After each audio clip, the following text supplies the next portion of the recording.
Alright, let's talk about Demon Tide, shall we? Because this is a platformer that's been getting a lot of buzz online lately. It's earned great reviews from both players and critics alike, and on paper, it's one of those games that should be a smash hit. We haven't had many genuinely great, colourful 3D platformers in recent years, and for a long time the genre has kind of been coasting off classics like Banjo-Kazooie, Super Mario 64, Spyro the Dragon, Croc, and more recent spins like Bowser's Fury.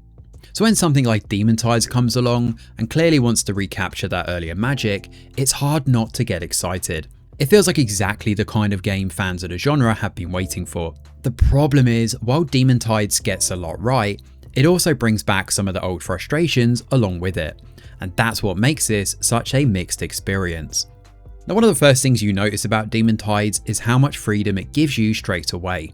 Literally from the first moment that you're dropped into the game, you've got access to jumps, spins, dashes, flips and grinds. There's a fairly deep movement system here, and you're encouraged to experiment with it immediately. And when it works, it feels great. You can build momentum, chain moves together, and really fly through levels in a way that feels both satisfying and fluid. At its best, it actually reminded me of last year's Haste, which is a neat little indie on Steam that nails that sense of rhythm and flow. The problem is that this movement system doesn't always work as smoothly as it should. Linking moves together can feel awkward at times, and the game is quite rigid about inputs too. So if you accidentally tap jump one extra time, or mistime a move slightly, you're often punished more harshly than feels fair.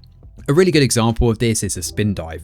Once you activate it, you can't cancel out. So if you accidentally launch yourself off a high platform, you're stuck watching the full animation play out while you fall into the water below. And sometimes this can be quite a drop, especially somewhere like lofty highways in the first area. It's a small thing, but it happens often enough that it constantly breaks the flow. And then there's the camera. Good grief, this game has a serious issue with its camera. It's a problem throughout the entire game. It gets stuck behind platforms, it clips into the geometry, and it refuses to give you a clear view when you need to react quickly. And when you're dealing with time jumps or moving platforms, that becomes incredibly frustrating. To be fair though, there's clearly a lot of ambition here with this game. You can turn into a snake to swim faster, you can use bombs to break walls, you can glide across ice, and you interact with darker elements later on. The systems themselves are clearly well thought out, they just don't always come together that cleanly. It feels like a really good idea that hasn't quite been polished enough. Now, story-wise, this is very much fodder to be kept in the background, but you play as Beebs, who's trying to reach the Demon King and uncover the truth about her father. Along the way, her ship is destroyed, the ocean is fractured into regions by red coral, and you're tasked with taking down 3 major bosses. There's Jester, Tridentarius, and Rock. Defeating them opens up the final area and leads to confronting Ragnar himself. It's a pretty straightforward setup, there's nothing particularly amazing or terrible here, and it does the job to keep the gameplay front and centre. Now, the world is laid out as a circular ocean map, split into 3 main sections, and while it presents itself as open world, progression is clearly controlled. You're guided through things in a specific order. Now, what I like about the game is the same thing that Selene actually did as well earlier this month, is it doesn't hold your hand too much. You're given broad objectives, sure, and left to work things out. Sometimes that's refreshing, but other times it can feel a little misleading. Now, the Jester quest early on is a good example of this, where you're sent to a general location which has been circled on your map without actually being told you need to visit 2 other areas alongside this. It's not explained clearly, but its design choice feeds into one of the game's biggest strengths, and that comes from its exploration. The ocean is sprawling, and you'll spend a lot of time swimming between islands, but thankfully that time is usually rewarded. There are hidden routes, secret areas, environmental puzzles, and useful upgrades littered all over the place. Now, most of these islands function like mini levels designed around your basic moveset. Occasionally you'll see gimmicks like low gravity or gravity wells, but for the most part it sticks to classic platforming. And honestly, this is where the game shines, because exploring is super fun and finding secrets always feels rewarding. This game clearly encourages curiosity. There's also a custom checkpoint system where you can place flags down, which is pretty helpful, but you can't teleport back to them. So if you fall, Yes, through that spin dive I mentioned earlier, you often have to redo sections unless you've unlocked rope shortcuts, or kill yourself on purpose and just teleport back to that checkpoint. These shortcuts do become essential late on, and without them, backtracking would be a bit of a nightmare. Now, most islands contain 3 main chests. One is there that can be unlocked by completing a time trial, one for collecting all the items, which is the game's currency, on that specific island, and one for hidden objectives. And these usually reward you with talismans. Now, talismans play out as your upgrade system. They can boost your spin, improve jumps, increase health, change how abilities work, and so on and so forth. You can also buy them from Midgey's shop, and bosses unlock extra slots. So there's a lot of flexibility in how you build your character. Now, in theory that's great, but the game does have a bit of a balancing issue, which makes it a bit of a double-edged sword later on in the game. Now, once you find a strong combination and learn how to chain abilities together, many challenges simply become trivial. For example, if you combine Spin Draft, Bat Flutter, and Light as a Feather, which are 3 separate talismans, they basically remove most of the platforming difficulty. When that's paired with levels designed for weaker builds, late game sections become far too forgiving. Now, if you've experimented properly across the game's runtime, which you probably will because, again, this game really rewards you for exploration, you'll breeze through huge chunks of the game. And that kind of undermines the skills you've spent hours developing.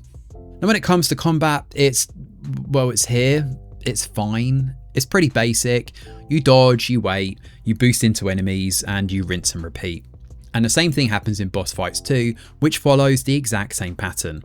They're pretty serviceable, sure they keep things moving and mix things up a bit, but they're not particularly memorable. Now, when you compare this to something like Crash Bandicoot, they feel very plain.